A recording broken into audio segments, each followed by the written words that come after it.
আসসালামু আলাইকুম। আসসালামু আলাইকুম স্যার। ওয়ালাইকুম আসসালাম। ভালো আছেন সবাই? জি স্যার। আচ্ছা, এখানে এখানে 12 ব্যাচের কোন স্টুডেন্ট আছেন? জি স্যার আছি। আচ্ছা, ঠিক আছে, তাহলে আপনারা আমাদের নোট 1 এবং লেকচার এর আগের দুইটা কি করেছিলেন? অনুবাদের ক্লাস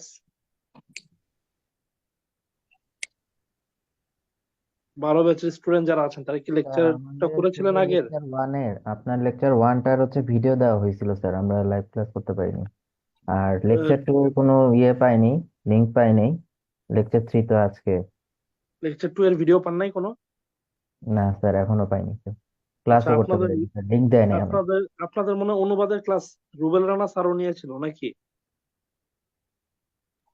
স্যার উনি জি স্যার, শুরু রুবেল থেকে রানা স্যার আপনাদেরকে ক্লাস অনুবাদের ক্লাস নিয়েছেন। নিয়েছেন একটা। এর জন্যই মনে হয় আপনাদের আর আমার ক্লাস দেওয়া হয়নি। আপনাদের যেহেতু একটা ক্লাস পেয়েছেন, এই কারণেই আর ক্লাসটা হয় নাই হয়তো। স্যার ওটা কমপ্লিট হয় নাই তো স্যার, মানে শুরুর দিকে একটা বা দুইটা ক্লাস এরকম হয়েছে স্যার। অনুবাদের তো ক্লাস আছে এই দুইটা, ইংলিশ টু বাংলা টু ইংলিশে অনুবাদের ক্লাস আছে এই দুইটা। তো দুইটা ক্লাস হলে তো আপনাদের কমপ্লিট হয়ে যাওয়ার কথা। আচ্ছা, আজকে হচ্ছে আমরা অনুবাদ শুরু করব। এটা হচ্ছে আজকে যে ক্লাস, এটা হচ্ছে ইংলিশ টু বাংলা অনুবাদ তথা বঙ্গানুবাদের ক্লাস। খুবই গুরুত্বপূর্ণ ক্লাস। আশা করি সকলে খাতা কলম নিয়ে রেডি হয়ে আছেন। আপনারা তো জানেন আমার অনুবাদের ক্লাসটা আমি একটু ভিন্নভাবে নেই। আমি হচ্ছে নোটের মাধ্যমে নিয়ে থাকি। তো এই ক্ষেত্রে কি হয়, এক্ষেত্রে আপনাদের পড়াটা গুছানো হয়। এবং আমি যদি নাও থাকি আপনাদের পরীক্ষার আগে আপনারা আমার নোটগুলো দেখলে পুরো অনুবাদ সম্পর্কে একটা ধারণা পেয়ে যাবেন। প্রাথমিক আলোচনা থেকে শুরু করে অনুবাদ কিভাবে করতে হয়, কখন ইট দ্বারা অনুবাদ করতে হয়, কখন দেয়ার দ্বারা অনুবাদ শুরু করতে হয়, কখন পিছন থেকে অনুবাদ শুরু করতে হয়, কখন প্যাসিভ ভয়েসে অনুবাদ শুরু করতে হয়, ইত্যাদি আমি আপনাদের প্রত্যেকটা নোটে দিয়ে দিয়েছি। আশা করি নোট 1 থেকে 9 যারা ভালো মতো প্র্যাকটিস করবেন তারা বাংলা টু ইংলিশের মোটামুটি সকল অনুবাদই করতে পারবেন। আজকে স্যার হচ্ছে আমরা আমরা তো আপনার লেকচার টুটা পাইনি, এখন কি ভিডিওটা পাওয়া যাবে স্যার? আমাদের গ্রুপে দেওয়া হবে? এটা আপনারা একটু সাথে কথা বলতে পারেন, অফিসে কথা বলতে পারেন, অথবা আপনাদের হয়তো রুবেল রানা স্যার আরেকটা ক্লাস নিয়ে নেবে। বুঝতে পেরেছেন? জি স্যার। আপনাদের রুবেল রানা স্যার হয়তো একটা ক্লাস নিয়ে নেবে। তো একজন একটা করলেই হয় আর কি। এক একজন এক এক ভাবে স্যার পড়ায়। বলছিলাম কি জি, লেকচার ওয়ান এবং লেকচার টুর যে স্যার টিচার্স ওয়ার্ড গুলো স্যার এগুলো কি করাবেন না স্যার? আমি তো হচ্ছে আমার নোট নোট আকারে করাই। যে আমি যে ক্লাসগুলো করি, আমি ক্লাস হচ্ছে বাংলাদেশ ব্যাংকের বিভিন্ন নোট আপনাদেরকে দিয়ে দিই। বিভিন্ন এক্সাম্পল আমি দিয়ে দিই, বুঝতে পেরেছেন? তো ওই এক্সাম্পল অনুযায়ী আপনারা হচ্ছে নোটটা প্র্যাকটিস করবেন। যারা 13 ব্যাচের স্টুডেন্ট আছেন তারা মূলত বুঝতে পারছেন আমার কথা। 13 ব্যাচের যারা স্টুডেন্ট আছেন তারা কি বুঝতে পারছেন? জি স্যার। জি স্যার। আপনারা কি কিন্তু প্র্যাকটিস স্যার করেছিলেন? আপনারা কি যে নোট টিচার্স ওয়ার্ড স্যার অনেক art sir. Teachers work word গুলো স্যার এগুলো হার্ড আছে আর কি স্যার, অনুবাদ গুলো একটু হার্ড আর কি স্যার। কেন হার্ড হবে? আমি একটু পরে অনুবাদ আপনাদেরকে দেখাচ্ছি, একটু পরে অনুবাদ করে দেখাই দেবো, সমস্যা নাই। আজকে হচ্ছে আগে নোট গুলা লিখে নেন। নোট হচ্ছে আজকে আমরা ইংলিশ টু বাংলা অনুবাদ করবো, সরি ইংলিশ টু বাংলা অনুবাদটা দেখবো। আগে আপনাদেরকে বাংলাদেশ ব্যাংকের একটা লাইন ক্লাস শুরু হয়েছে কখন স্যার? এই মাত্র শুরু হচ্ছে, এখনো শুরু হয়নি, মাত্র শুরু হচ্ছে। আপনাদেরকে আমি একটা আগে অনুবাদের লাইন দেখাই। আপনারা প্রথম এই বাক্যটা একটু খাতার মধ্যে তুলেন। এটা বাংলাদেশ ব্যাংকের একটা অনুবাদের লাইন, আপনার ইংলিশ লাইন, এটাকে বাংলা বঙ্গানুবাদ করতে হবে। লাইনটা তুলেন। লাইনটা তুলে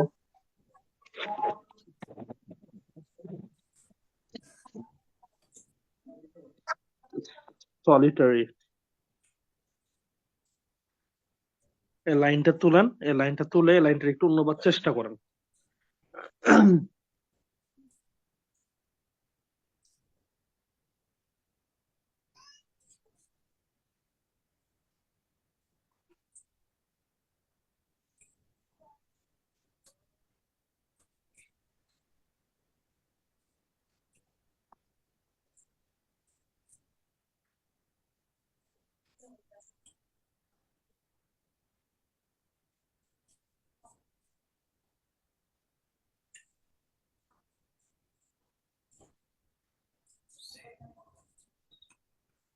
বাক্যটা তুলেছেন খাতার মধ্যে?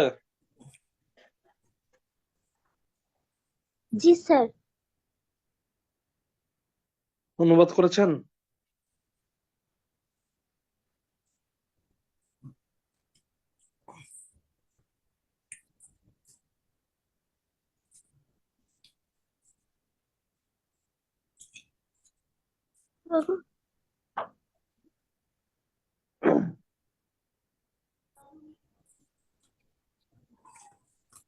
অনুবাদ কি চেষ্টা করতেছেন? The G sir. solitary আচ্ছা, scientist making কঠিন important লাগতেছে কার কার একটু বলেন দেখি। স্যার আমার।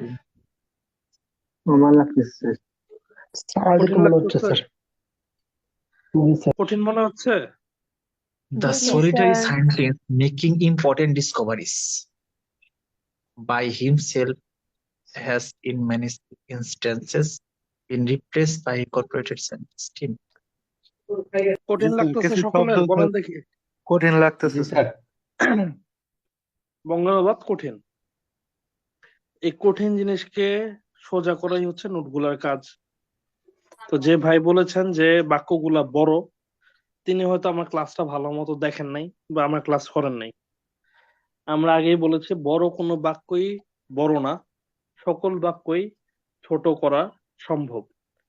ছোট বাক্য বাক্য ছোট করার কিছু নোট আমি আপনাদেরকে দিয়েছি, যেটা হচ্ছে সেন্টেন্স কানেক্টরের মাধ্যমে অথবা লিঙ্কার্স এর মাধ্যমে আমরা বাক্য ছোট করতে পারি, অথবা আমরা অনেক বড় বাক্য পাই, যেমন আমি নোট 9-এ আপনাদেরকে করিয়েছিলাম যে বিভিন্ন বড় বাক্য আছে যেগুলো বাক্য পিছন থেকে সামনের দিক দিয়ে অনুবাদ করলে মিলে যায়, এবং এসব বাক্য সাধারণত ইন্ট্রোডাক্টরি দেয়ার অথবা ইন্ট্রোডাক্টরি ইট দ্বারা শুরু হয়। আমি কি করেছিলাম না আপনাদেরকে ক্লাসে? জি স্যার জি করিয়েছিলেন। স্যার। আচ্ছা, স্যার বলেন। তার বলে আর কোনো কথা নেই। আচ্ছা, যাই হোক। তো যারা আমার পূর্ণাঙ্গ লেকচার গুলা দেখবেন, মানে আমার সকল লেকচার করবেন, তাদের কাছে আমার অনুবাদের ক্লাস একরকম লাগবে। আর যারা হঠাৎ হঠাৎ একটা লেকচার দেখবেন, একটা লেকচার দেখবেন না, একটা লেকচার দেখবেন, তাদের কাছে মনে হবে অসম্পূর্ণ। আমার অনুবাদের ক্লাস করতে হলে আমাদের অনুবাদের প্রত্যেকটা নোট আপনাদের ক্লিয়ার থাকতে হবে, প্রত্যেকটা নোটে আমি আলোচনা করেছি। আচ্ছা, মিউট করেন। কেউ কথা বলতেছে? আচ্ছা, ঠিক আছে। তাহলে যেহেতু আপনাদের কাছে অনুবাদটা কঠিন লাগলো, আসলে একটু পরে আপনাদের কাছে অনুবাদটা খুবই ইজি লাগবে। আমার অনুবাদে আপনাদের কাজটা হচ্ছে নোটের মাধ্যমে ইজি করে অনুবাদটা শিখায় দেওয়া। কিভাবে অনুবাদটা ইজি হবে আমি দেখাই দিচ্ছি। ইংলিশ টু বাংলা অনুবাদে কি নোট নোট দিবেন স্যার? হ্যাঁ, এখনই নোট দিচ্ছি, এখনই নোট দিচ্ছি। আপনারা একটু লেখা স্টার্ট করুন। প্রথম লিখেন নোট 1। ইংলিশ টু বাংলা লিখে নোট 1 লিখেন। আমার প্রত্যেকটা ক্লাস আমি নোট দিয়ে করাই, যেন স্টুডেন্টদের বুঝতে সুবিধা হয়। নোট 1 লিখেন। 1 নম্বর পয়েন্ট, নোট 1-এর প্রথম পয়েন্ট লিখেন। লিখেন ইংলিশ থেকে বাংলা অনুবাদ সাধারণত আক্ষরিক হয় না। দেখেন ইংলিশ থেকে বাংলা অনুবাদ সাধারণত আক্ষরিক হয় না।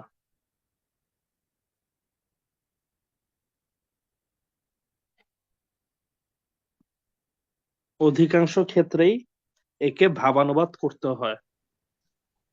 অধিকাংশ ক্ষেত্রেই একে ভাবানুবাদ করতে হয়।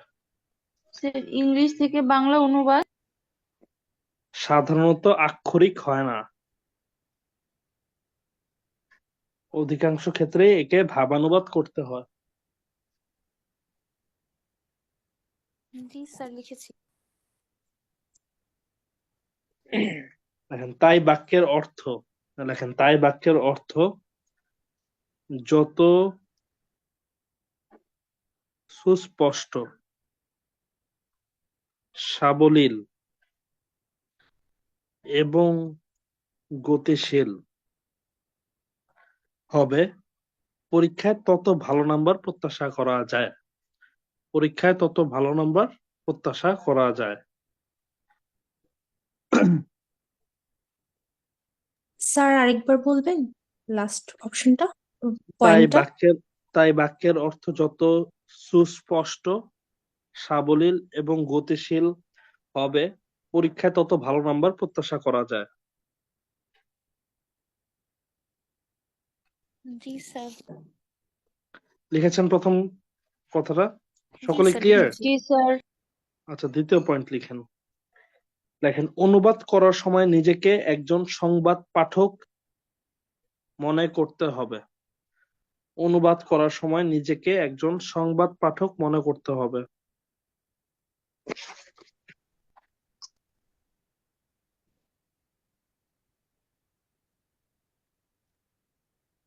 তাই সেন্টেন্স তাই সেন্টেন্স স্ট্রাকচার যতই কঠিন হোক না কেন, তাই সেন্টেন্স স্ট্রাকচার যতই কঠিন হোক না কেন, অনুবাদের ভাষা হবে।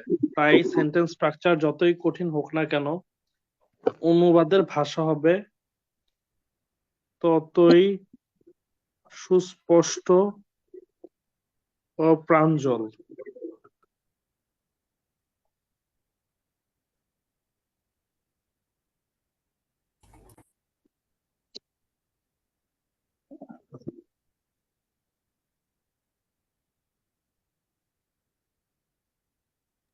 জি স্যার লিখেছি।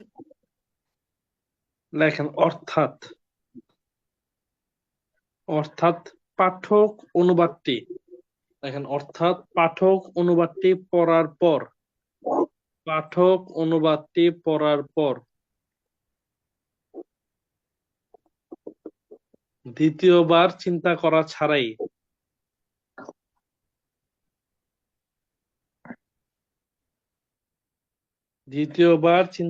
ছাড়াই বাক্যের মূল ভাবটি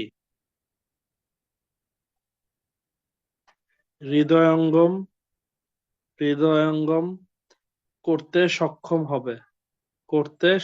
হবে। স্যার হৃদয়ঙ্গমের আর কোনো সহজ বাংলা আছে? লেখা আমি শেষ। কেন এতগুলা মানে সমার্থক শব্দ ব্যবহার করতেছি আপনি একটু পরেই বুঝবেন। আগে লিখেন হৃদয়ঙ্গম করতে সক্ষম হবে মানে সহজেই অনুধাবন করতে পারবে। জি স্যার। লিখেছেন সবাই? জি স্যার। 3 নম্বর পয়েন্ট লিখেন। লেখেন পরীক্ষক সাধারণত লাইন বাই লাইন অনুবাদ চেক করে না,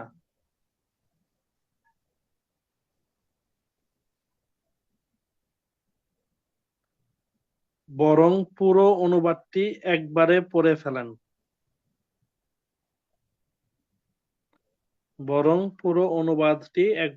ফেলেন।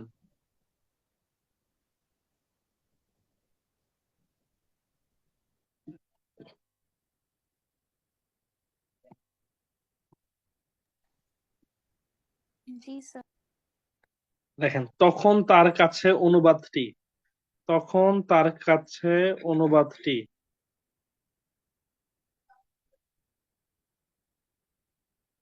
সুস্পষ্ট, সহজ ও বোধগম্য মনে হলেই ভালো নাম্বার দিয়ে থাকে।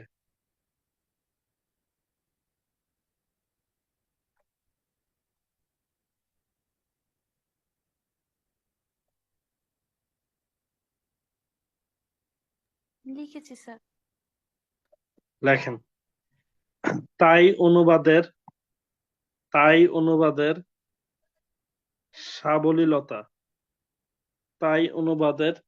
সাবলীলতা রক্ষার স্বার্থে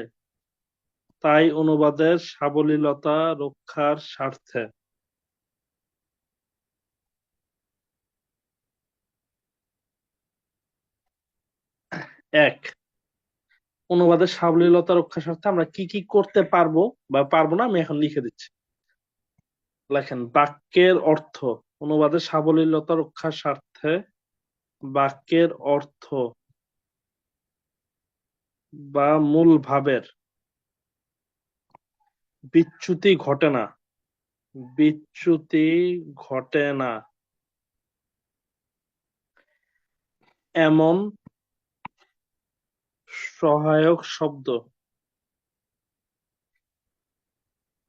ব্যবহার করা যেতে পারে।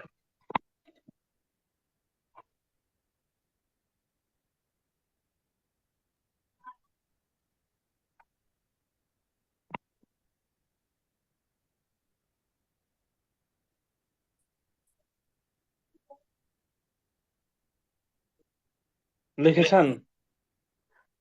জি স্যার, লিখেছি। 2 নাম্বার লিখেন বাক্যের অনুবাদের সৌন্দর্য বা সাবলীলতা নষ্ট করে। বাক্যের অনুবাদের সৌন্দর্য বা সাবলীলতা নষ্ট করে এমন অপ্রয়োজনীয়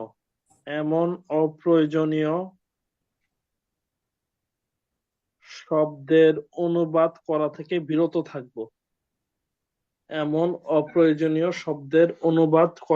বিরত থাকবো।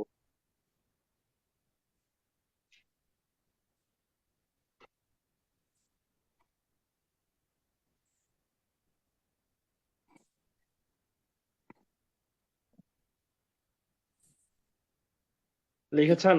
জি স্যার। আরেকটা লিখেন এছাড়াও সিম্পল সেন্টেন্সকে কমপ্লেক্স বা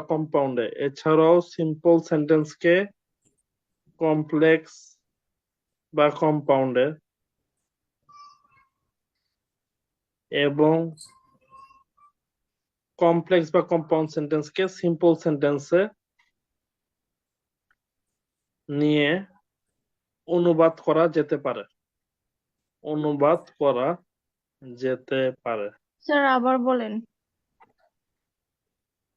এছাড়াও সিম্পল সেন্টেন্সকে কমপ্লেক্স বা কম্পাউন্ডে নিয়ে অথবা কমপ্লেক্স বা কম্পাউন্ড সেন্টেন্সকে সিম্পল সেন্টেন্সে নিয়ে অনুবাদ করা যেতে পারে।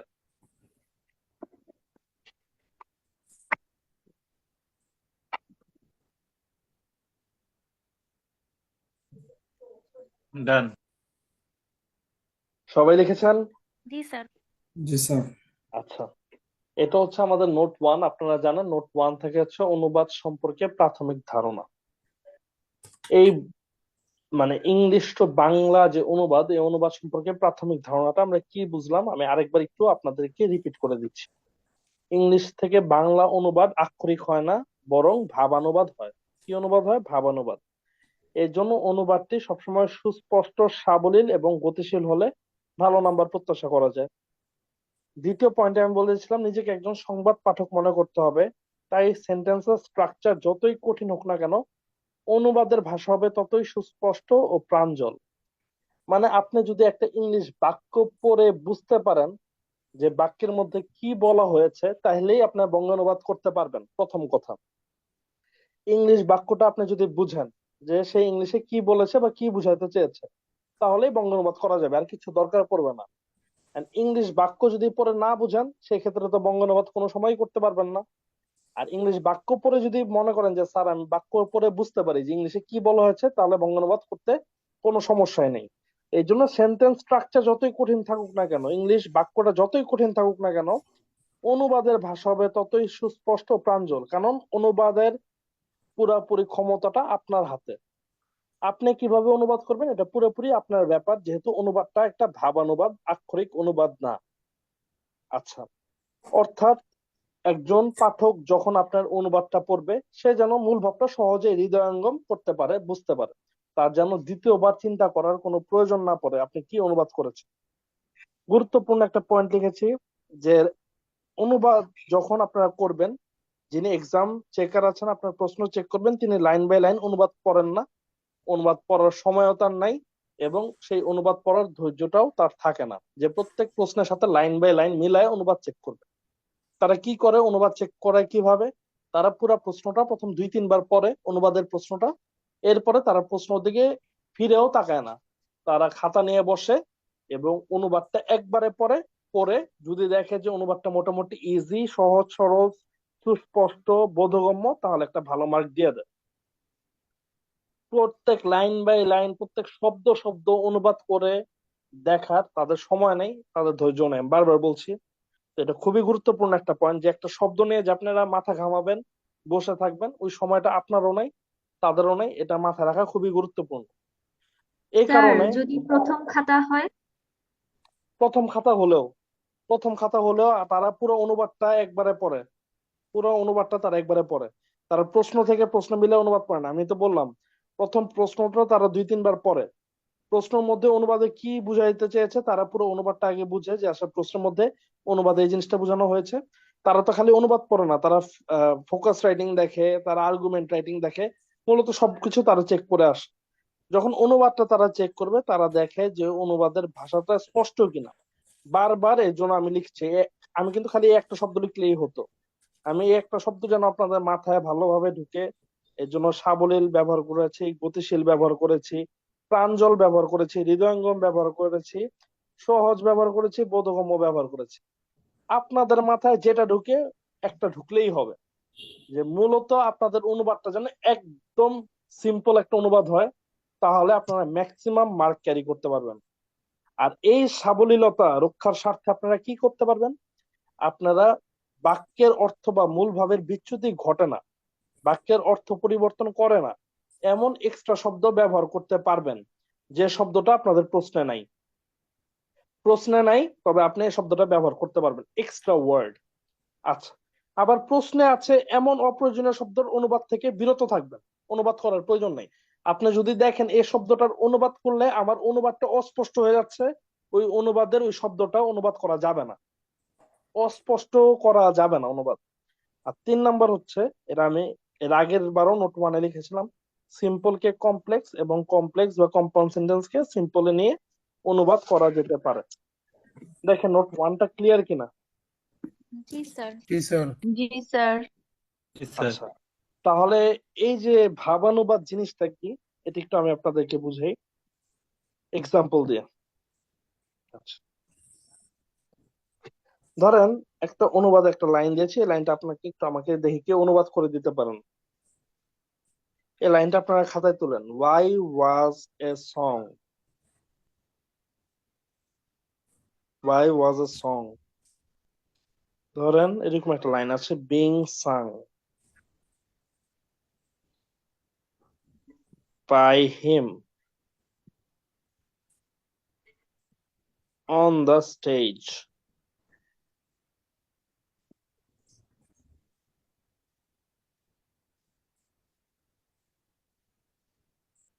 তাকে কেন স্টেজে গানটি গাইতে তাকে দ্বারা দেওয়া কেন হলো? স্টেজে গানটি গাওয়ানো হলো? একজন লিখেছে তাকে দ্বারা কেন স্টেজে গানটি গাওয়ানো হলো। আর কেউ কি আছে অন্য কোনো ভাবে অনুবাদ করেছেন? তিনি কেন স্টেজে গান তাকে কেন গানটি গান গাইতে গাই দেওয়া হলো? তিনি কেন তাকে স্টেজে গান গাচ্ছে সে কেন স্টেজে গান গাচ্ছে? আপনারা অনেক তিনি ভাবে কেন স্টেজে গান করছিল এই যে অনুবাদটা তিনি করেছেন, যে যিনি এই অনুবাদটা করেছেন তিনি এই অনুবাদটা অনেকটা আক্ষরিক অনুবাদ করেছেন। আমি যদি এই অনুবাদটা করতাম তাহলে আমি অনুবাদটা এভাবে করতাম যে সে কেন মঞ্চে গান গাচ্ছিল, সে কেন মঞ্চে গান গাচ্ছিল। জি স্যার, আমিও এটাই ভাবছিলাম, কিন্তু আচ্ছা অনুবাদের সাথে তো বলেন মানে দেখি, মিলতেছে না। আচ্ছা বলেন দেখি কোন বাক্যটা আমরা সাধারণত ব্যবহার করি এবং কোন নিচের বাক্যটা বেশি, বাক্যটা। কোন বাক্যটা সহজ স্যার আমরা সুস্পষ্ট একটিভে বোধগম্য। করি কোনটা বলেন দেখি? নিচেরটা। আপনারটাই নিচেরটা। স্যার এটাকে আমারটাই বলা স্যার হয় এটাকে বলা হয় ভাবানুবাদ, এটাকে বলা হয় আক্ষরিক অনুবাদ। বারবার বলছি, স্যার আক্ষরিক অনুবাদ করা যাবে না, বাংলা করতে হবে ভাবানুবাদ। আপনি এই লাইনটা পড়ে যে লাইনটা বুঝছেন, যত কঠিনই থাকুক না কেন স্ট্রাকচার, এটা আমাদের অনুবাদ করা যাবে না। আপনি যে জিনিসটা বুঝছেন এটা সাবলীল অনুবাদ করতে হবে, বেশি মার্ক পাবেন। এভাবে অনুবাদ করবেন, টিচারের চিন্তা করতে 2 মিনিট সময় লাগবে, নাম্বার কম পাবেন। দেখেন বুঝতে পেরেছেন কিনা? জি স্যার। আচ্ছা, তাহলে আরেকটা বাক্য ধরন আপনাদেরকে দেই। Let a flower be plucked for me. আমার জন্য একটি এটা ফুল তুলে আনো। একটি ফুল তুলে আনো। কি হবে এটার অনুবাদ বলেন দেখি? আমার জন্য আমাকে একটি ফুল দাও, ফুল তুলে দাও। আমার জন্য একটি ফুল তুলে দাও। আমাকে আমাকে একটি ফুল একটি তুলে ফুল দাও। এনে দাও। আমাকে একটি ফুল তুলে দাও। দেখেন, এটা হচ্ছে ভাব অনুবাদ। আপনি যদি আক্ষরিক অনুবাদ করতে যান, আপনার অনুবাদ বিদঘুটে হয়ে যাবে, কোনো মার্কই পাবেন না। Let a flower be plucked for me, এভাবে অনুবাদ করতে হবে না। আপনি এটা যেটা বুঝছেন এটা বুঝে আপনার সাবলীল অনুবাদ করতে হবে, বোধগম্য অনুবাদ করতে হবে। অনুবাদক যেন দ্বিতীয়বার চিন্তা না করে, এরকম ভাবে অনুবাদ করতে হবে। নিজেকে একজন সংবাদ পাঠক মনে করে অনুবাদ করতে হবে। আমরা যখন পেপার পড়ি, পেপারের একটা লাইন যদি আমার বারবার পড়ে দেখতে হয় যে কি বুঝাইতে চাইছে, তাহলে এটা আর পেপার থাকলো না। আর ওই পেপার কোনোদিন বিক্রি হবে না, ওই পেপার কেউ কিনবে না। তো পেপার সংবাদ পাঠক এভাবেই পড়ে যে একবার পড়লেই যেন সে বুঝে যায় যে আসলে নিউজটা কি। এভাবেই আপনাদের লিখতে হবে, এভাবেই আপনাদের প্র্যাকটিস করতে হবে এখন থেকে। ধরেন, which is not incorrect, এটার অনুবাদ কি? ধরেন, কোনটি শুদ্ধ? কোনটি শুদ্ধ? কোনটি ইনকারেক্ট হচ্ছে অশুদ্ধ, অশুদ্ধ নট নয়। হচ্ছে নয়, নয়, কোনটি কোনটা অশুদ্ধ অশুদ্ধ নয়। নয়। আর আমি লিখলাম কোনটি শুদ্ধ। দেখেন তো কোন অনুবাদটা ইজি? নিচেরটা। কোনটি শুদ্ধ? নিচেরটা স্যার, ওটাই কোন বলতে হবে। অনুবাদটা ইজি? নিচেরটা স্যার, কোনটি শুদ্ধ? নিচেরটা। নিচেরটা। কোনটি অশুদ্ধ নয়, এই যে আমি অনুবাদ করলাম, এটা আক্ষরিক অনুবাদ। আক্ষরিক অনুবাদ করা যাবে না। কোনটি অশুদ্ধ নয় বুঝতে সময় লাগে, কোনটি শুদ্ধ এটা বুঝতে কোনো সময় লাগে না। আমার অনুবাদ করতে হবে এভাবে। দেখেন, আক্ষরিক অনুবাদ এবং ভাবানুবাদ, এই দুইটা জিনিস ক্লিয়ার কিনা? জি জি স্যার। স্যার। এখানে কি স্যার আক্ষরিক অনুবাদ করলে কি স্যার কেটে দিবে স্যার? আক্ষরিক অনুবাদ করলে মার্ক পাবেন না। স্যার এটা ইংলিশের ক্ষেত্রে প্রযোজ্য, মানে বাংলা থেকে ইংলিশে না, ট্রান্সলেশন ক্ষেত্রে? ইংলিশে বাংলা থেকে ইংলিশের ক্ষেত্রে প্রযোজ্য না। আপনি ক্লাস করেন নাই? স্যার আমি এই মাঝখানে ক্লাস করি না, আমি একটু অসুস্থ ছিলাম। ক্লাস না করলে বুঝবেন না। আমাদের যদি বাংলা টু ইংলিশে ক্লাস না করেন তাহলে কিন্তু অনুবাদ বুঝবেন না। মানে বাংলা টু ইংলিশ, এটা আমি নোট 9টা দিয়েছি, 9টা নোট, নোট 1 থেকে নোট 9, সবগুলা নোট। আচ্ছা নোটে স্যার, এর মধ্যে যদি খালি এই 2-3টা নোট দেখেন, তাহলে কিন্তু সার্বিক অনুবাদটা বুঝতে পারবেন না। আচ্ছা, জি স্যার, আমি প্রিভিয়াস ক্লাস দেখে নিব। এবার হচ্ছে নোট 2 লিখেন। আমাদের ইংলিশ টু বাংলা তখনও নোট 2 করিয়েছিলাম, মানে বাংলা টু ইংলিশে এখনো নোট 2 করাচ্ছি। নোট 2টা হচ্ছে আমাদের অনুবাদ করার কৌশল। লেখেন, ইংলিশ টু বাংলা অনুবাদের সবচেয়ে বহুল ব্যবহৃত কৌশলটি নিম্নরূপ।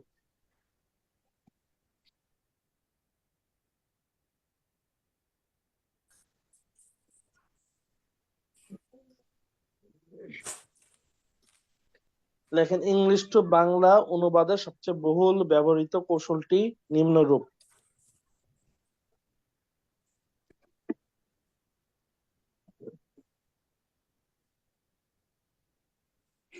লিখেছি। দেখেছেন? লেখেন প্রথম কথা। জি স্যার। লেখেন প্রথম কথা। অনুবাদের শুরুতে একসাথে লেখা যায়। লিখেন, অনুবাদের শুরুতে একসাথে লেখা যায় এমন ফ্রেজ গুলোকে, এমন ফ্রেজ গুলোকে, এমন ফ্রেজ গুলোকে আন্ডারলাইন করে ফেলবো, আন্ডারলাইন করে ফেলবো।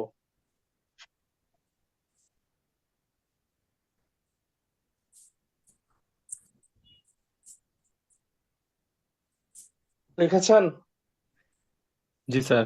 জি স্যার। আমার যারা নোট 9 করেছিলেন মনে আছে নোট 9 যে আমরা ফ্রেজ আন্ডারলাইন করেছিলাম? জি স্যার। জি জি স্যার ওইভাবে ফ্রেজ গুলোকে আন্ডারলাইন করে ফেলতে হবে। লেখেন ফ্রেজ সাধারণত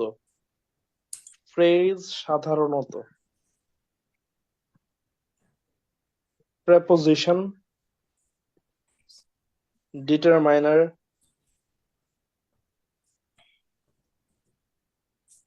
infinitive, gerund, participle ইত্যাদি দ্বারা শুরু হয়, ইত্যাদি দ্বারা শুরু হয়।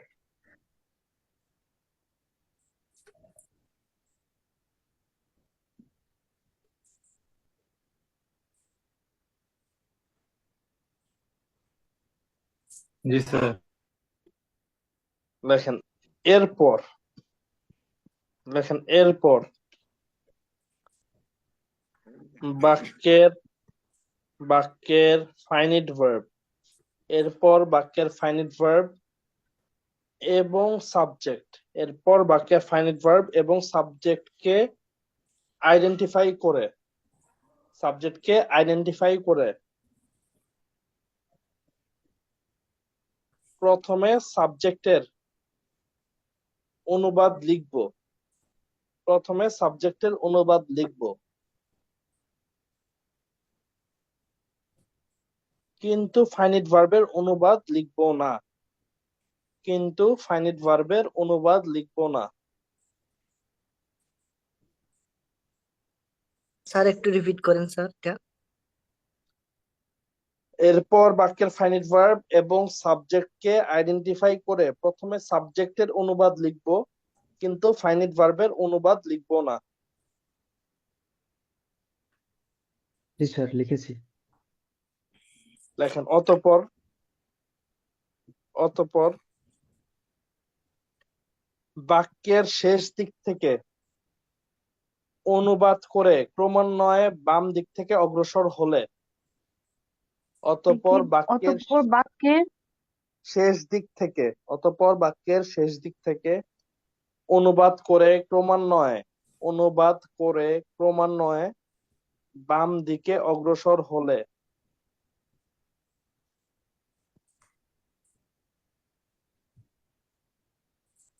এবং সবশেষে ফাইনিট ভার্বের অর্থটা লিখলে, এবং সবশেষে ফাইনিট ভার্বের অর্থটা লিখলে অনুবাদ হয়ে যাবে, এবং সবশেষে ফাইনিট ভার্বের অর্থ লিখলে অনুবাদ হয়ে যাবে।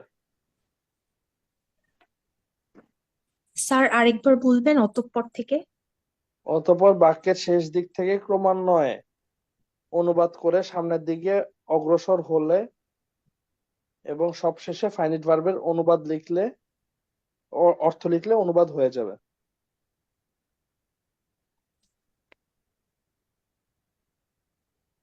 জি স্যার। হইলে বললাম, লিখেছেন? যেটা লিখালাম এটা পুরোটা পড়েন, পুরোটা পড়েন, খুবই ইজি। অনুবাদের শুরুতে একসাথে লেখা যায় এমন ফ্রেজগুলো আন্ডারলাইন করব। ফ্রেজ সাধারণত প্রিপোজিশন, ডিটারমিনার, ইনফিনিটিভ, জিরান্ড, পার্টিসিপল ইত্যাদি দ্বারা শুরু হয়। এরপর বাক্যের ফাইনাইট ভার্ব এবং সাবজেক্টকে চিহ্নিত করে প্রথমে সাবজেক্টের অনুবাদ লিখব, কিন্তু ফাইনাইট ভার্বের অনুবাদ লিখব না। অতঃপর বাক্যের শেষ দিকে থেকে অনুবাদ করে ক্রমান্বয়ে বাম দিকে অগ্রসর হলে এবং সবশেষে ফাইনাইট ভার্বের অর্থ লিখলে অনুবাদ হবে। অনুবাদ হয়ে যাবে। আচ্ছা দেখেন, লেখাটা যতটা কঠিন মনে হচ্ছে লেখাটা আসলে খুবই ইজি। একটা বাক্য দেই, ধরেন এক্সাম্পল, এক্সাম্পল যদি একটা লিখি, লেখেন রাফি goes to school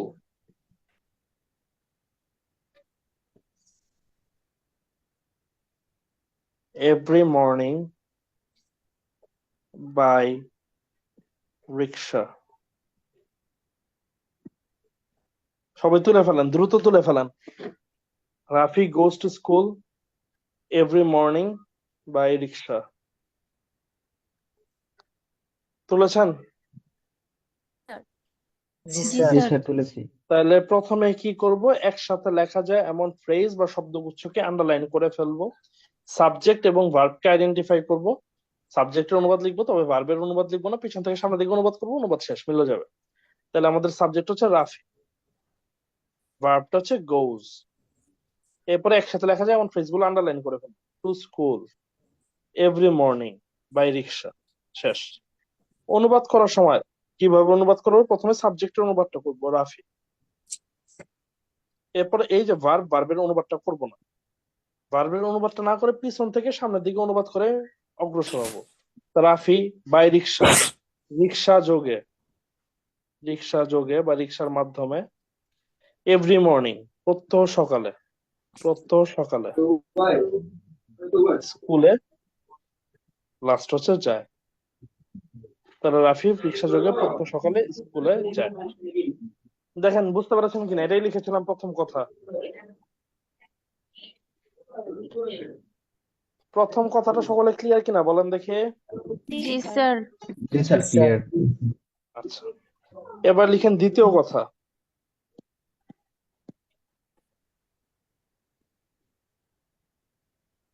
দ্বিতীয় কথা লিখেন সাবজেক্ট এবং ফাইনিট ভার্বের মাঝে। লেখেন সাবজেক্ট এবং ফাইনিট ভার্বের মাঝে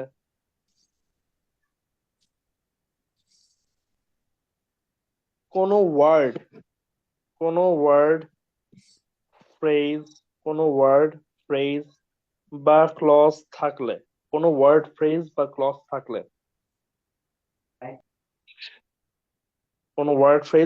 থাকলে, সেটি সাধারণত সাবজেক্টের অংশ হিসেবে গণ্য হবে।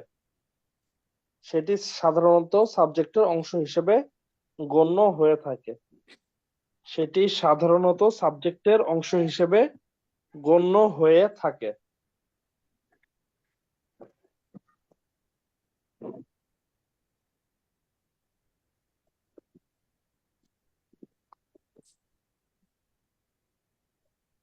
স্যার লিখেছি। দেখেন এই ক্ষেত্রে সাধারণত ফাইনিট ভার্বের ঠিক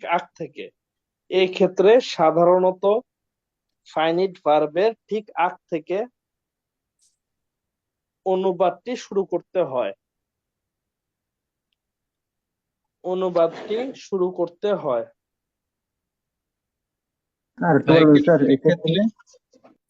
এই ক্ষেত্রে সাধারণত ফাইনিট ভার্বের ঠিক আগ থেকে অনুবাদটি শুরু করতে হয়।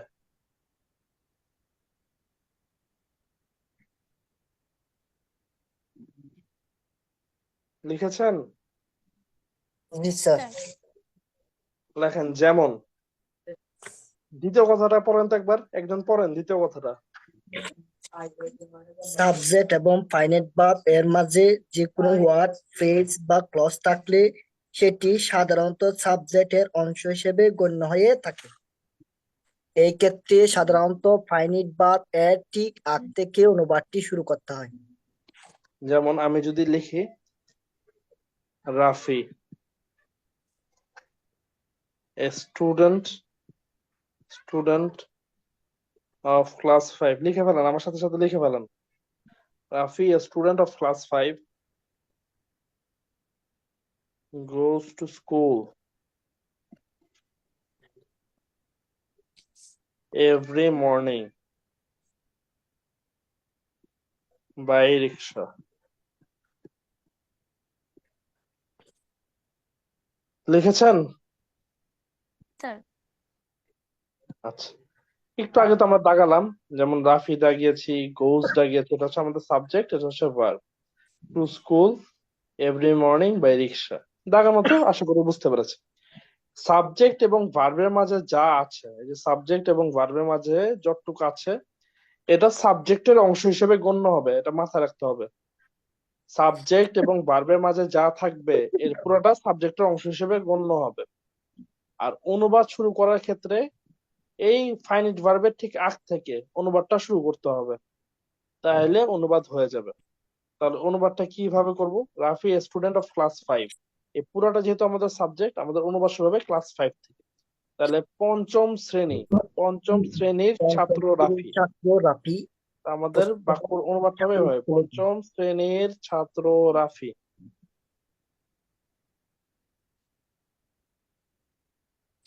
ভার্বের অনুবাদ তো লাস্টে করব। আবার লিখবো রিক্সা যোগে, রিক্সার মাধ্যমে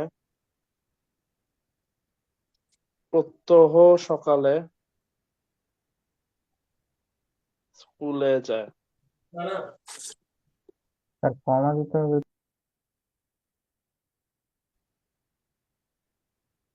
দেখেন তো দ্বিতীয় কথাটা ক্লিয়ার কিনা সবাই? জি স্যার, ক্লিয়ার। একজন জিজ্ঞেস জি করেছে স্যার। কমা দিতে হবে কিনা। কোন জায়গায় কমা দিবেন? বাংলাতে কমা দেওয়া রাফি লাগবে না, বাংলাতে কমা দেওয়া লাগবে না। প্রত্যহর পরে কি লিখেছেন স্যার জি স্যার। এটা? প্রত্যহ সকালে স্কুলে যায়, এটা আমারটা দেখতে হয় কেন? আপনি নিজে করতে পারেন না?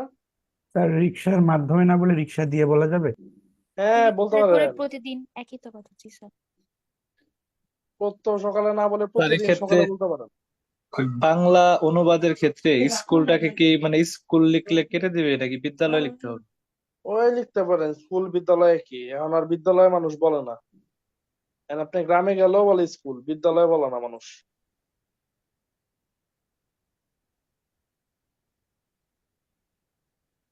বুঝতে পেরেছেন? স্যার জি স্যার। জি স্যার। তৃতীয় কথা লিখেন,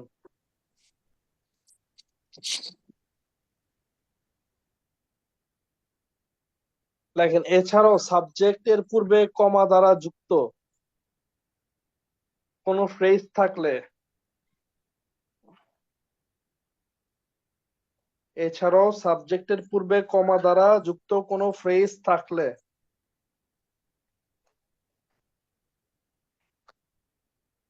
সেটিকে অনুবাদ করে ফেললে সুবিধা হবে, সেটিকে অনুবাদ করে ফেললে সুবিধা হবে। স্যার আরেকবার রিপিট করুন। ফ্রেজ থাকলে এছাড়াও সাবজেক্টের পূর্বে কমা দ্বারা যুক্ত কোনো ফ্রেজ থাকলে সেটিকে অনুবাদ করে ফেললে সুবিধা হবে। স্যার আগে না পরে? আগে আগে। এছাড়াও সাবজেক্টের পূর্বে কমা দ্বারা যুক্ত কোনো ফ্রেজ থাকলে সেটিকে অনুবাদ করে ফেললে সুবিধা হবে। লেখেন এই ধরনের বাক্যে, এই ধরনের বাক্যে কমা দ্বারা যুক্ত ফ্রেজটি, কমা দ্বারা যুক্ত ফ্রেজটি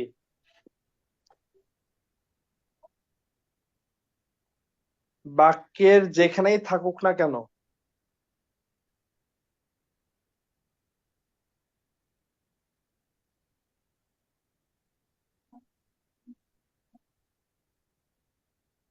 এটিকে শুরুতে এনে অনুবাদ করে ফেলবো, এটিকে শুরুতে এনে অনুবাদ করে ফেলবো।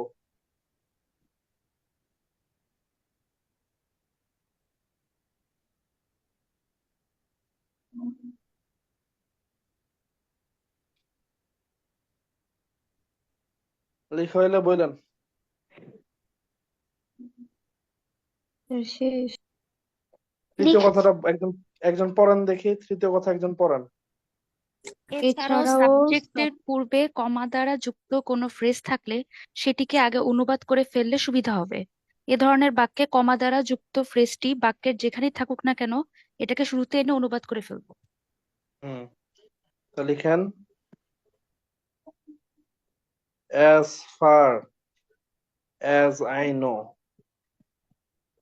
লিখেন as far as I know Rafi, a student of class 5, goes to school every morning by rickshaw.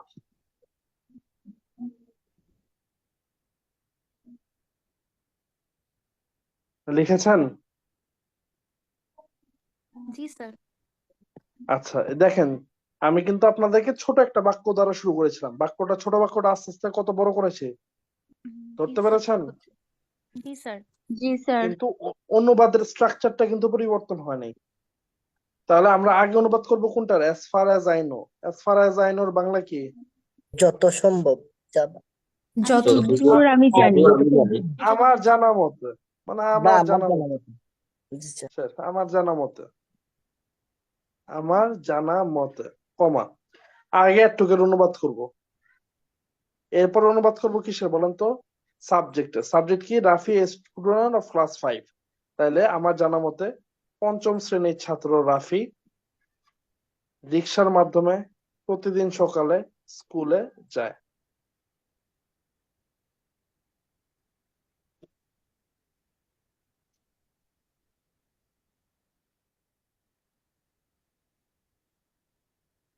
দেখেন অনুবাদটা ক্লিয়ার কিনা।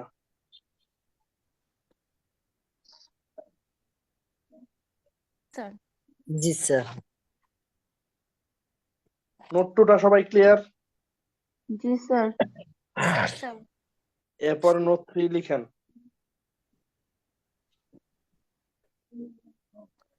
নোট 3 লিখেন।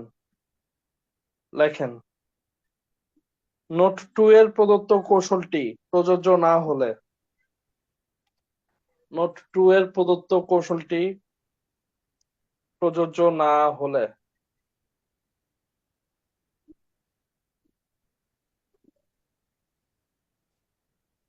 সরাসরি বাক্যের শেষ দিক থেকে অনুবাদ করে, সরাসরি বাক্যের শেষ দিক থেকে অনুবাদ করে, সরাসরি বাক্যের শেষ দিক থেকে অনুবাদ করে ক্রমান্বয়ে শুরুর দিকে অগ্রসর হলে, ক্রমান্বয়ে শুরুর দিকে অগ্রসর হলে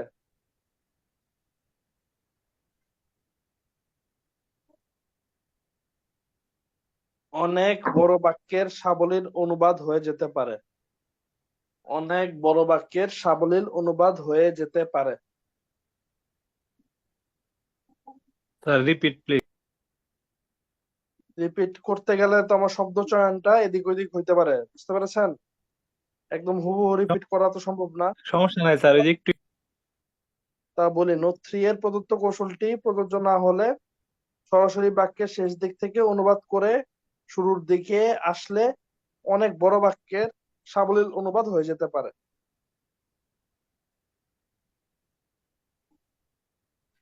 লিখ হইলে বললেন।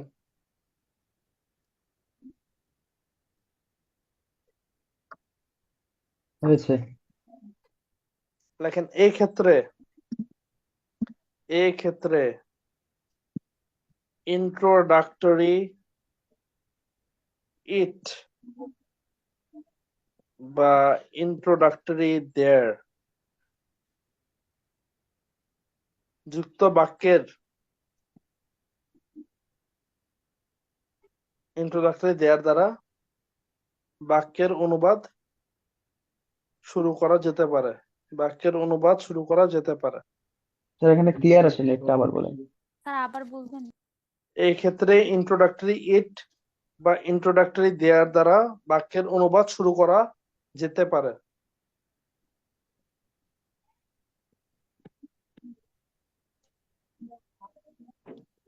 লিখ হইলে বললেন। জি স্যার। নোট 3টা পড়েন তো একজন। নোট 2 এর কৌশলটি প্রযোজ্য না হলে সরাসরি বাক্যের শেষ থেকে ক্রমান্বয়ে শুরুর দিকে অগ্রসর হলে অনেক বড় বাক্যের সাবলীল অনুবাদ হয়ে যেতে পারে। এক্ষেত্রে ইন্ট্রোডাক্টরি দেয়ার বা ইন্ট্রোডাক্টরি ইট দ্বারা ইট দ্বারা বাক্যের অনুবাদ শুরু করা যেতে পারে। আমার ইন্ট্রোডাক্টরি ইট আর ইন্ট্রোডাক্টরি দেয়ার দ্বারা যে নোট দিয়েছিলাম ওইগুলো কি মনে আছে আপনাদের? জি স্যার। জি স্যার। স্যার জি স্যার। সকলের মনে আছে? জি স্যার। জি স্যার। মনে থাকলে ভালো। ধরেন বাংলাদেশ ব্যাংকে একটা বাক্য আসছিল, এই বাক্যটা একটু তুলেন দেখে।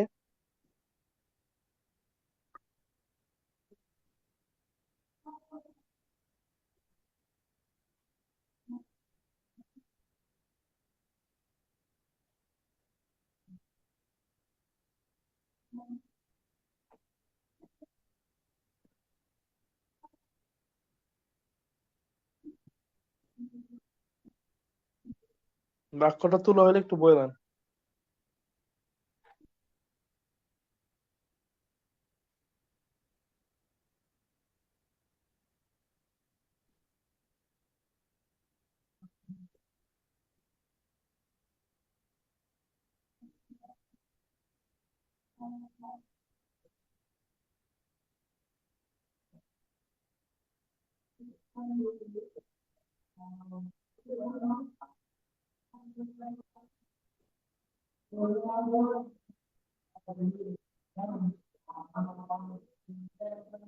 জি স্যার, লিখেছি। লিখেছেন? জি স্যার। আচ্ছা, প্রথমে কি করব বলেন? ইন্ট্রোডাক্টরি ইট দ্বারা যুক্ত বাক্যের অনুবাদ শুরু করা যেতে পারে। না না, একসাথে লেখা যায় এমন ফ্রেজগুলো আন্ডারলাইন করে ফেলবো, এটা ভুললে হবে না কিন্তু। তাহলে it is a great step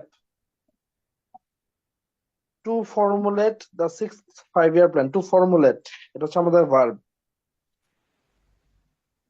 the 6th 5-year plan for implementing the promises. দেখেন আন্ডারলাইন বুঝতে পারতেছেন কিনা কিভাবে করতেছি? জি স্যার। জি স্যার। জি স্যার। এই যে ইনফিনিটিভ আছে, ইনফিনিটিভ থাকলে নতুন ফ্রেজ শুরু হয়, ডিটারমিনার থাকলে নতুন ফ্রেজ শুরু হয়, প্রেপোজিশন থাকলে নতুন ফ্রেজ শুরু হয়, ডিটারমিনার আছে নতুন ফ্রেজ শুরু হয়েছে। অফ প্রেজেন্ট ডেমোক্রেটিক গভর্নমেন্ট আবার প্রিপোজিশন, তারপর নতুন ফ্রেজ। বাই বিল্ডিং আপ আবার ডিটারমিনার আছে, a happy and prosperous Bangladesh. দেখেন আন্ডারলাইনিংটা ক্লিয়ার কিনা? জি জি স্যার। Sir, clear. আন্ডারলাইনিংটা না বুঝার কিছু নাই, আন্ডারলাইনিং না বুঝলে তো কিছুই বুঝেন না। তাইলে আন্ডারলাইনিং সবাই ক্লিয়ার কিনা বলেন? স্যার। জি জি স্যার। স্যার। আচ্ছা, তাহলে অনুবাদ শুরু করতে হবে।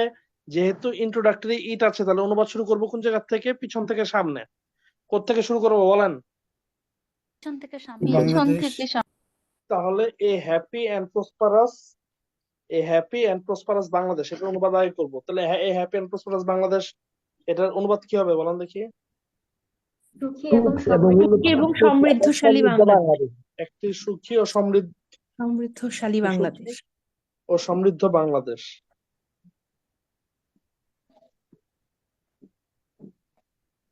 বাই বিল্ডিং আপ মানে কি? গঠনের জন্য। গড়ার মাধ্যমে। বাই মানে হচ্ছে মাধ্যমে, গড়ার মাধ্যমে বা তৈরির মাধ্যমে বা সৃষ্টির মাধ্যমে। অফ প্রেজেন্ট ডেমোক্রেটিক গভর্নমেন্ট গড়ার মাধ্যমে। প্রেজেন্ট বাংলা হচ্ছে বর্তমান, বর্তমান বর্তমান গণতান্ত্রিক সরকার। গণতান্ত্রিক গণতান্ত্রিক সরকারের, যেহেতু অফ আছে তাহলে র আসবে, গণতান্ত্রিক সরকারের। দা প্রমিসেস মানে কি? শপথ। প্রতিশ্রুতিগুলি। প্রতিশ্রুতি। এখানে কি শপথ আসলে ওয়ার্ডটা সুন্দর যায় না প্রতিশ্রুতি ভালো যায় বলেন দেখে? প্রতিজ্ঞাবদ্ধ। প্রতিশ্রুতিটাই প্রতিশ্রুতি ভালো যাচ্ছে। তাহলে বর্তমান গণতান্ত্রিক সরকারের প্রতিশ্রুতি ফর ইমপ্লিমেন্টিং, প্রতিশ্রুতি গুলো ফর ইমপ্লিমেন্টিং মানে কি? বাস্তবায়নের জন্য স্যার। বাস্তবায়ন। আর ফর মানে হচ্ছে জন্য, বাস্তবায়নের বাস্তবায়ন জন্য। করতে। ফর মানে কি বলেন? জন্য, বাস্তবায়নের জন্য। জন্য। দ্য 6th 5-year প্ল্যান মানে ষষ্ঠ পঞ্চবার্ষিকী পরিকল্পনা।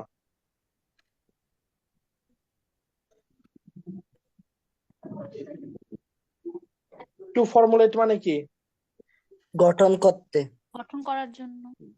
গঠন করতে। ফর্মুলেট মানে হচ্ছে প্রণয়ন, জি স্যার, প্রণয়ন বা তৈরি। এ গ্রেট স্টেপ একটি বড় পদক্ষেপ, একটি বড় পদক্ষেপ। দেখেন তো বুঝতে পেরেছেন কিনা? জি স্যার। এই লাইনটা যদি না লিখাই দিতাম আপনাদেরকে, শুরুতে যদি বলতাম অনুবাদটা করেন, একজন অনুবাদ করতে পারতেন না।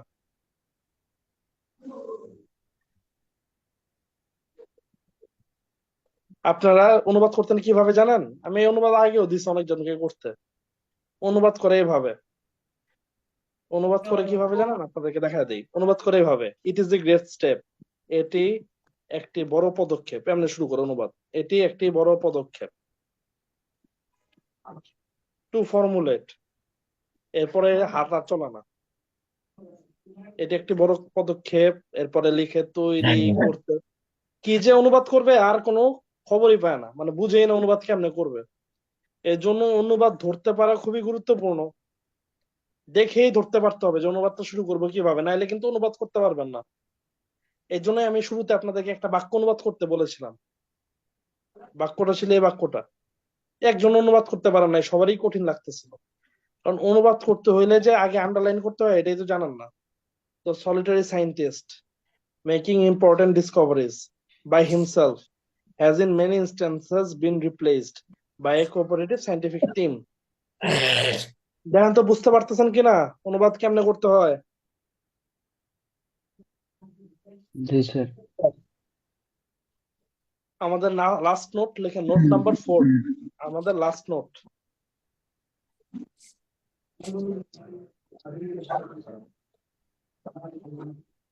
লিখেন, নোট 2 এবং 3 কার্যকর না হলে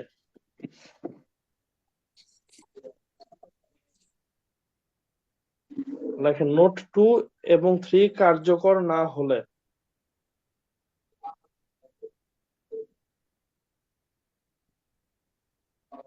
আমাকে শোনা যাচ্ছে? জি স্যার, জি স্যার, লিখেছি। এরপর লেখেন, পুরো সেন্টেন্স বা প্যাসেজকে, পুরো সেন্টেন্স বা প্যাসেজকে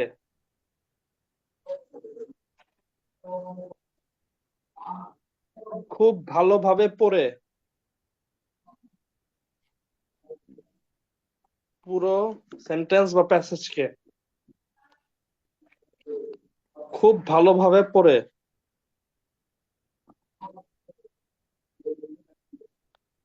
সর্বোচ্চভাবে এবং অর্থসঙ্গতি বজায় রেখে, সর্বোচ্চভাবে এবং অর্থসঙ্গতি বজায় রেখে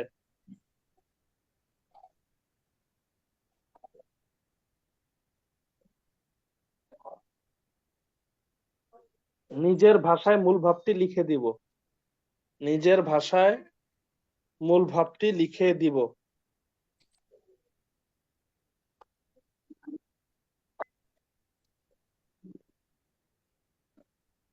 স্যার, লিখেছি।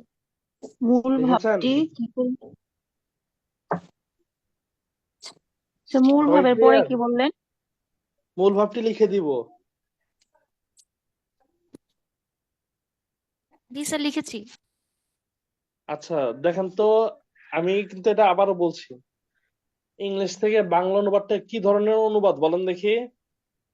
ভাবানুবাদ। ভাবানুবাদ। এটা কিন্তু একদম স্পেসিফিকলি কোনো নির্দিষ্ট হাতে ধরা নিয়ম নেই, বাঁধা ধরা নিয়ম নেই যে এভাবে অনুবাদ করতে হবে। কিছু ট্রিক্স আছে, কিছু নিয়ম কানুন আছে, এগুলো আমি আপনাদেরকে বলে দিয়েছি। যেমন ইংলিশ, বাংলা টু ইংলিশের আপনাদেরকে 9টা নোট দিয়েছি। এখানে 9টা নোট দেওয়ার কিছু নেই, কারণ 9টা নোট নাই, যেহেতু এটা ভাবানুবাদ। ভাবানুবাদের মোটা দাগে কিছু নিয়ম আপনি আপনাদেরকে শিখিয়ে দিয়েছি। তারপরে এমন কিছু বাক্যের অনুবাদ আপনারা ফেস করতে পারেন যেগুলা হয়তো পিছন থেকে সামনে অনুবাদ করলে মিলতে চাবে না, অথবা ইট বা দেয়ার দ্বারা বাক্য না, বা ভিন্ন, কিন্তু ওইরকম বাক্য খুব কম পাবেন।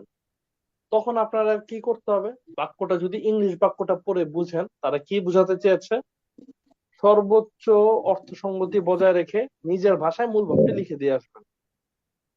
এটা পরীক্ষা হলে আপনার উপস্থিত বুদ্ধির মাধ্যমে করতে হবে, এবং এটা তখনই পারবেন যখন আপনি অনুবাদ প্র্যাকটিস করবেন। বুঝতে পেরেছেন? জি স্যার। জি স্যার। জি স্যার। আচ্ছা, তাহলে এরপরে বাক্যটা আমরা একটু দেখি। এই বাক্যটা একটু তুলেন, এটাও বাংলাদেশ ব্যাংকে আসছিল, তুলেন।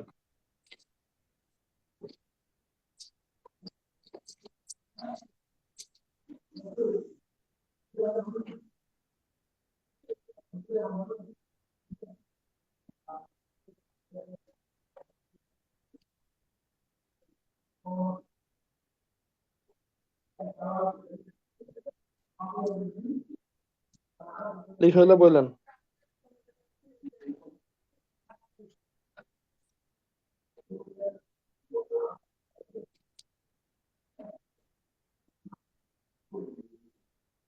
লিখা হইলে বললেন। জি স্যার হয়েছে। আচ্ছা, কি করব শুরুতে বলেন দেখে? আন্ডারলাইন করো। তাহলে প্রথমে আন্ডারলাইন করবো দ্য রিসেন্ট গ্লোবাল রিসেশন। এরপরে কি আন্ডারলাইন করবো বলেন দেখি? Unexpectedly opened up. Has opened up, very good, has opened up. আমাদের ভার্ব কি বলেন? হ্যাজ ওপেন্ড আপ, এটা আমাদের ভার্ব না? জি স্যার। জি স্যার। আমি আপনাদেরকে নোট 3 তে পড়িয়েছিলাম। নোট 3 এর দ্বিতীয় কথার মধ্যে লিখেছিলাম যে অক্সিলারি ভার্ব এবং মূল ভার্ব, এটা হচ্ছে অক্সিলারি ভার্ব আর এটা হচ্ছে মূল ভার্ব। অক্সিলারি ভার্ব এবং মূল ভার্বের মাঝখানে কি আসে বলেন দেখি? অ্যাডভার্ব আসে। তখন এটা হচ্ছে আমাদের adverb. Recent global recession has opened up unexpectedly. এরপরে great opportunities for the businesses of Bangladesh.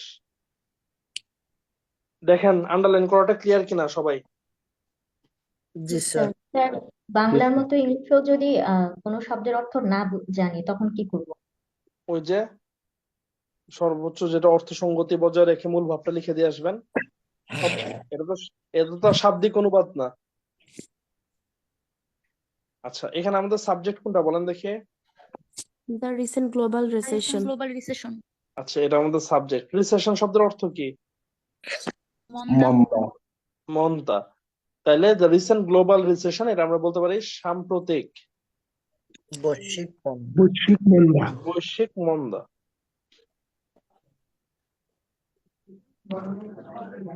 এরপরে কিসের অনুবাদ করবো বলেন দেখি? অ্যাডভার্বের। না, পিছন থেকে সামনে অনুবাদ করে আসতে হবে, ভুলে গেছেন? আচ্ছা বাংলাদেশের বাণিজ্য। বাংলাদেশের। বাংলাদেশ মানে বাংলাদেশের। ফর দ্য বিজনেসেস মানে কি? ব্যবসায়ের জন্য। ব্যবসার জন্য। For the businesses. Great opportunities মানে কি? মহান বড় সুযোগ। বড় সুযোগ। সুযোগ। আনএক্সপেক্টেডলি, আনএক্সপেক্টেডলি বাংলা কি? অপ্রত্যাশিত ভাবে। অপ্রত্যাশিত ভাবে। হ্যাজ ওপেন্ড আপ বাংলা কি? দ্বার উন্মোচন হয়েছে। দ্বার উন্মোচন হওয়া, খুলে দিয়েছে। খুলে যাওয়া। ইজিটাই আগে করালাম। তাহলে সাম্প্রতিক বৈশ্বিক মন্দা বাংলাদেশের ব্যবসার জন্য মহা সুযোগ অপ্রত্যাশিতভাবে খুলে দিয়েছে। দেখেন তো অনুবাদটা বুঝতে পেরেছেন কিনা?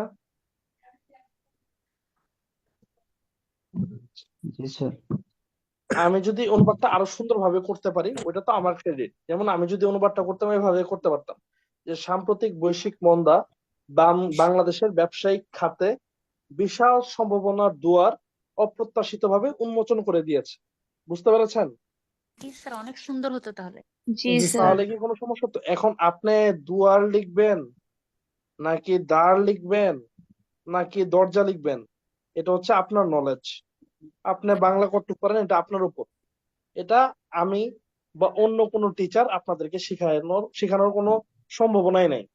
এটা হচ্ছে আপনি যে এই ছোটবেলা থেকে বড় হয়ে এ পর্যন্ত আসছেন, আপনার বাংলার শব্দ ভান্ডার কেমন এটা টোটালি আপ টু ইউ।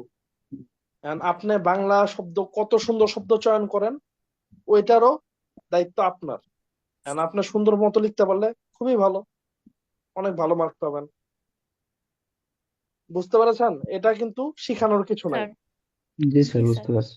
আমার কাজ হচ্ছে আপনাদের স্ট্রাকচারটা শিখিয়ে দেওয়া, অনুবাদের কৌশলটা শিখিয়ে দেওয়া, কিন্তু অনুবাদটা করতে হবে কিন্তু আপনাদের।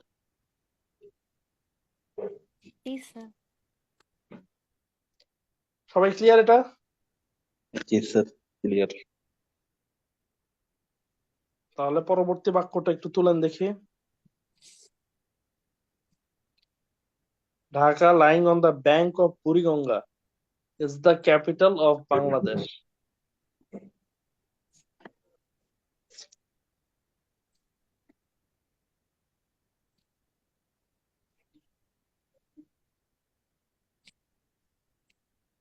লিখ হইলো বলেন। জি স্যার। আচ্ছা,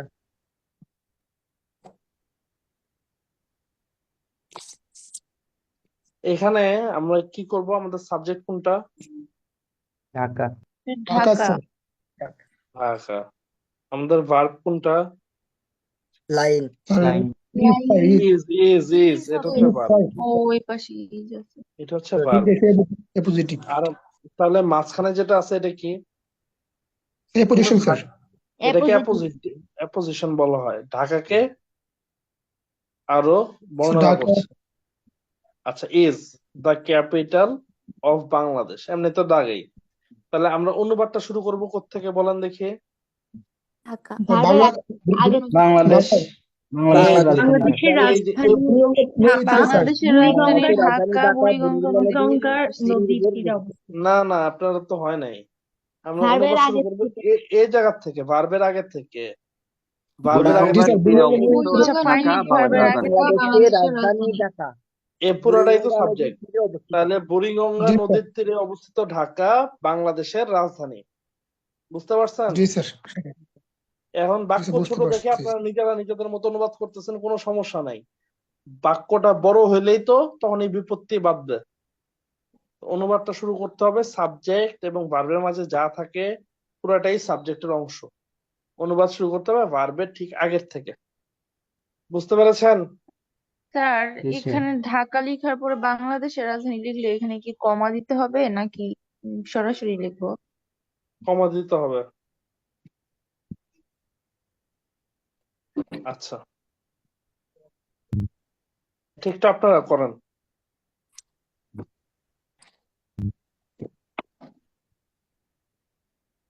A small notebook containing a short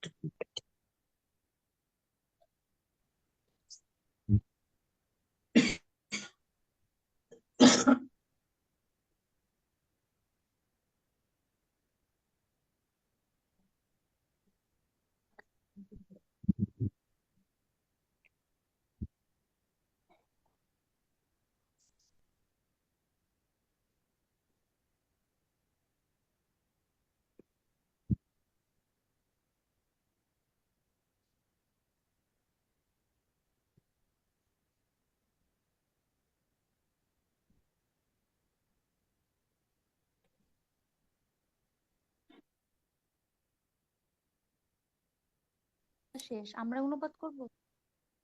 হ্যাঁ, অনুবাদ করেন।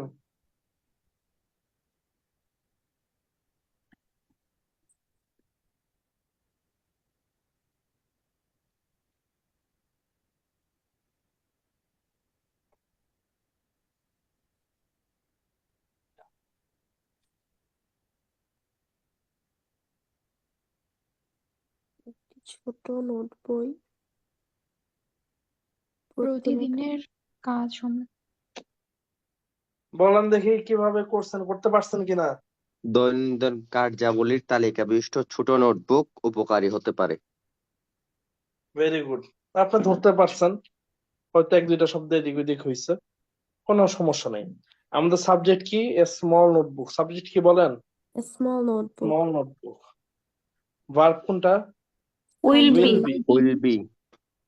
এরপর হচ্ছে ভেরি হেল্পফুল। আচ্ছা, তাইলে এই মূল ভার্ব এবং সাবজেক্টের মাঝে যা থাকে এটা কিসের অংশ হয় বলেন দেখি? সাবজেক্টের অংশ সাবজেক্টের অংশ সাবজেক্টের অংশ। তা সেই ক্ষেত্রে অনুবাদ শুরু করতে হবে কোত্থেকে? ইচ ডে থেকে। কোত্থেকে শুরু করতে হবে? ইটস ডে each থেকে। day ইচ ডে থেকে দৈনন্দিন পিছন থেকে প্রতিদিন সামনের দিকে আগে এসে অনুবাদ করতে হবে। তাহলে ইচ ডে মানে হচ্ছে প্রত্যহ, দৈনন্দিন। টু ডু মানে হচ্ছে করণীয়, টাস্ক মানে হচ্ছে কাজ, টাস্ক অফ টাস্ক যেহেতু কাজের। শর্ট লিস্ট, শর্ট লিস্ট বা একটি শর্ট লিস্ট মানে একটি সংক্ষিপ্ত, শর্ট মানে সংক্ষিপ্ত, লিস্ট মানে কি তালিকা, কন্টেনিং মানে হচ্ছে সংবলিত, সম্বলিত। একটি ছোট নোটবুক।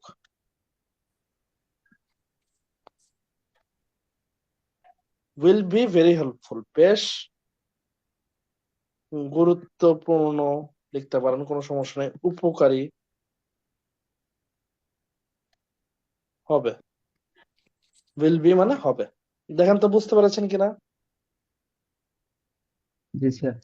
প্রত্যয়পূর্ণ এটাই কার্যের একটি সংক্ষিপ্ত তালিকা সম্বলিত একটি ছোট নোটবুক বেশ গুরুত্বপূর্ণ বা উপকারী হবে। দেখেন বুঝতে পেরেছেন কিনা। এই যে আমি এতগুলা নোট করালাম, এতক্ষণ ধরে দেখালাম, তারপরও দেখবেন যে অনেকে এটার অনুবাদ করতে পারতেছে না। পরিমাণাবৃত্তির অবস্থিত অনুবাদ করতে না পারার কারণ কি, যে নোট বুঝে না বা নোট মনে রাখতে পারতেছে না। নোট তো খুবই ইজি, একদম ভেঙে ভেঙে দেখাইছে আপনাদেরকে, যে Rafi goes to school every morning by rickshaw. এরপরে বাক্যটা বড় করলাম, Rafi student of class 5 goes to school every morning by rickshaw. এরপরে বাক্যটা আরো বড় করলাম, as far as I know Rafi student of class 5 goes to school every morning by rickshaw. ওই একই বাক্য বারবার আপনাদের আসবে এবং ওই একই বাক্য আপনাদের অনুবাদ করতে হবে। আর যদি আমার নোট অনুযায়ী অনুবাদ করেন, অনুবাদ খুব সোজা লাগবে, খুবই ইজি। যে থেকে অনুবাদ শুরু করবে এটা বুঝতে পারা খুবই গুরুত্বপূর্ণ। আর যদি আগে লিখে ফেলেন স্মল নোটবুক, তাহলে আর অনুবাদ হবে না। আগে যদি মনে করেন সাবজেক্টটা লিখে ফেলেন, যে লিখেন যে স্মল নোটবুক, একটা ছোট নোটবুক, তাহলে দেখবেন অনুবাদ অনেক কঠিন হয়ে গেছে। দেখেন নোটগুলো বুঝতে পেরেছেন কিনা সবাই, একটু বলেন দেখি। জি স্যার। তাহলে এবার আপনারা এটা এটা করেন, প্রথম প্রথম বাক্যটা অনুবাদ করেন। Solitary.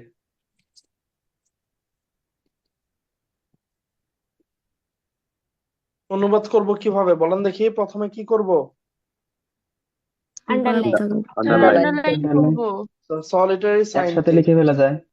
making important discoveries by important himself discoveries. has in many instances।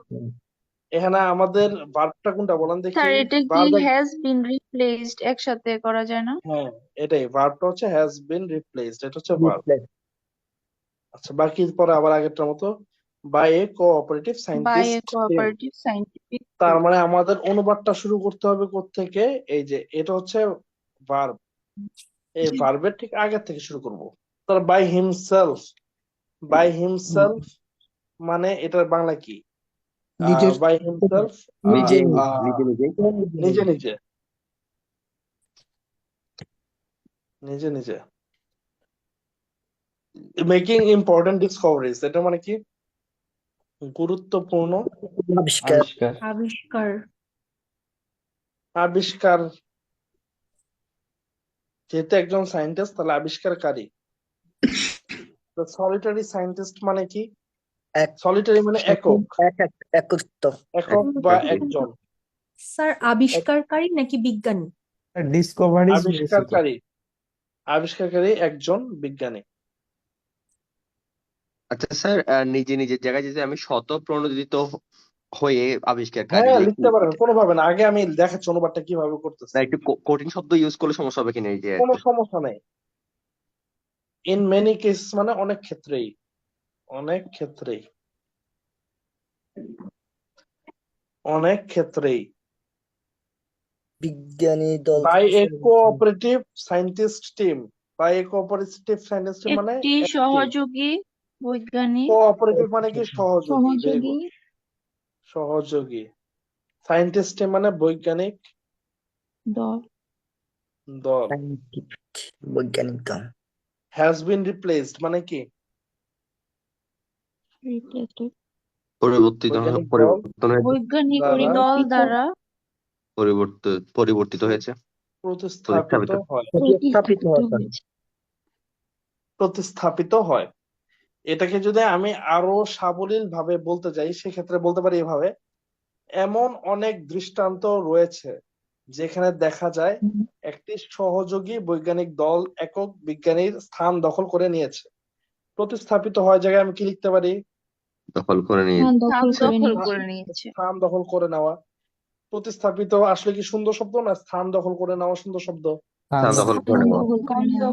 তার মানে আমি যদি এই যে একদম শাব্দিক অনুবাদ করতে যাই, সেক্ষেত্রে আমার একটা মস্ত বড় ভুল হয়ে যাবে। বুঝতে পেরেছেন? আবার ধরেন আমি কি বলেছিলাম, যে বলেছি এমন অনেক দৃষ্টান্ত রয়েছে, ইন মেনি ইনস্টেন্সেস, এটার অনুবাদটা আগে করেছি। আমার যারা এর আগে নোট করেছেন, আমি বলেছি না এই ধরনের বাক্যগুলো আগে অনুবাদ করতে, মনে আছে? জি স্যার। জি স্যার। ইন মেনি ইনস্ট্যান্সেস, এটা যদি আগে অনুবাদ করি তাহলে আমি লিখবো এমন অনেক দৃষ্টান্ত রয়েছে যেখানে দেখা যায়, যেখানে দেখা যায় একটি সহযোগী বৈজ্ঞানিক দল একক বিজ্ঞানীর স্থান দখল করে নিয়েছে। দেখেন এর আগে যে লাইনটা লিখেছি আর এ লাইনটা লিখেছি, কোন লাইনটা আপনার কাছে বেশি বোধগম্য মনে হয় বলেন দেখি? এখনকারটা স্যার। এখনেরটা এটাই। বেশি ভালো হয়েছে। আচ্ছা, এখানের মধ্যে দেখেন এমন অনেক দৃষ্টান্ত রয়েছে যেখানে দেখা যায়, যেখানে দেখা যায় এটা কি আমাদের মূল বাক্যে ছিল? না স্যার। না, আমরা ইউজ এটা করি। আমি একটা অতিরিক্ত সহযোগী শব্দগুচ্ছ নিয়ে এসেছি। এই শব্দগুচ্ছ নিয়ে আসার কারণে আমার বাক্যের অনুবাদে কি কোনো বিচ্যুতি ঘটে, অর্থের বিচ্যুতি হয়? না স্যার। অর্থের বিচ্যুতি ঘটে না এমন সহায়ক শব্দ অনুবাদের ক্ষেত্রে নিয়ে আসা যাবে। এবং আপনারা নিজেরাই যেহেতু বলছেন এই বাক্যটা আরো সুন্দর হয়েছে, আরো অধিক বোধগম্য হয়েছে, তাহলে এই বাক্যের মার্কও আরো বেশি আসবে। দেখেন ক্লিয়ার কিনা? জি স্যার। নোটগুলো সবাই ক্লিয়ার? জি স্যার, ক্লিয়ার। আচ্ছা, আমি আপনাদের আজকে গ্রুপের মধ্যে একটা দিয়ে দিব, একটা আপনাদের ডেইলি স্টারের একটা প্রতিবেদন দিব। এই ডেইলি স্টারের প্রতিবেদনটা আপনারা অনুবাদ করবেন নোট অনুযায়ী। পরবর্তী ক্লাসে আমি অনুবাদের নোটটা দেখব, বুঝতে পেরেছেন? স্যার এটি কি ফেসবুক গ্রুপে জি স্যার। দিবেন? আমি এই যে আপনাদের এই যে যিনি আপনাদেরকে ক্লাসে লিঙ্ক পাঠায় তাকে বলে দিচ্ছি, সে দিয়ে দিবে, এখনই বলে দিচ্ছি। এখন দেওয়া সম্ভব হলে এখন দেন, কারণ তাদের বক্সে দিয়ে দেন ব্যবস্থাপনা স্যার এত এখনই। খারাপ হয়ে গেছে এখন স্যার, কোনো সাড়া পাওয়া যায় না সঠিক এই সময়ে। যে মেসেজ এখনই দিলে আমি রিপ্লাই। এখনই দিয়ে দিচ্ছি। ও আপনাদের, আপনি বলছেন যে চ্যাট বক্সে দিয়ে দিতে। জি স্যার, তাহলে পরে আমরা হোয়াটসঅ্যাপ গ্রুপে শেয়ার করে দিতে পারবো। আচ্ছা, চ্যাট জি বক্সে দিয়ে স্যার, দিবে না এটা ফেসবুক করলেই গ্রুপে দিয়ে ভালো দিবে? হয়। আমি তো আপনাদের ফেসবুক গ্রুপে স্যার নাই। চ্যাট বক্সেই স্যার দিয়ে দেন। এখানেই দিয়ে দেন স্যার। চ্যাট বক্সে দিয়ে দেন স্যার, তারপর আমরা স্যার এখানে আমরা দেন স্যার। হোয়াটসঅ্যাপ গ্রুপে দিয়ে দিব। আচ্ছা আচ্ছা, দাঁড়ান একটু অপেক্ষা করেন, আমি চ্যাট বক্সে দিয়ে দিচ্ছি। আমাদের এখানে দিয়ে দেন, পরে ওনাকে দিয়ে দিলেও হবে। স্যার নোট তাহলে 4টাই ছিল, আপনি মনে হয় বলেছিলেন 5টা। না না, 5টা না, 4টা না, নোট 4টা। আচ্ছা, আমি এই তাহলে নোটগুলোর আপনাদেরকে কি কোনো পিডিএফ নাই? নোটের পিডিএফ আবার কেমন থাকবে? আপনার এই যে তৈরি করা এই নোটগুলো। আর আমরা নোট লিখছি, এটা পুরো এটা স্ক্যান করলে এটা পিডিএফ হয়ে যাবে। নোট আমার মাথায়। স্যার এই আর ইংলিশ টু বাংলা কি ক্লাস আর একটা নিবেন আপনি? English to Bangla, English to Bangla কি আমি জানি না তো। একটা ক্লাস কার দিবে, আমাকে দিবে না অন্য কাউকে, কারো ক্লাস দেবে? স্যার আপনার তো আরেকটা ক্লাস না, আছে আমাদের আমাদের সাথে। রুটিনে দেওয়া রয়েছে, এজন্য জিজ্ঞেস করলাম। জি জি, আমি নিয়ে নিবো না তাহলে, রুটিনে আমার দেওয়া থাকলে আমি নিয়ে নিবো না। ঠিক। আচ্ছা, আমি তো আসলে পাঠাইতে একটু সমস্যা হচ্ছে, আমার তো আসলে জিমেইলটা নাই এখানে যে আমি চ্যাট বক্সে দিব। আমি আপনাদের কাউকে দিয়ে দিলে আপনারা সেটা গ্রুপে দিয়ে দিতে পারবেন নাকি? এটা জি বুঝতেছি না স্যার। আসলে কিভাবে। হ্যাঁ, এখানে দুটো ব্যাচ আছে, 12 এবং 13। 12-র একজনকে দেন এবং 13-র একজনকে দেন তাহলে। তাহলে আমাকে একটু 12-র একজন এবং 13-র একজন একটু নক দেন, আমি দিয়ে দিতেছি। জি আমি স্যার, নক আপনাদের, দিচ্ছি। আমি সিএম রাকিব মানে আপনাদের মূল পেজে যেন দিয়ে দেয় এটাও বলে দিতেছি। আবার আপনারা নক দিলে আমি আপনাদেরকেও দিয়ে দিতেছি, আপনারা শেয়ার করে নিন। ঠিক আছে তাহলে, ভালো থাকবেন সকলে। স্যার আসসালামু আলাইকুম। ওয়ালাইকুম আসসালাম। সালাম আলাইকুম স্যার। ওয়ালাইকুম স্যার।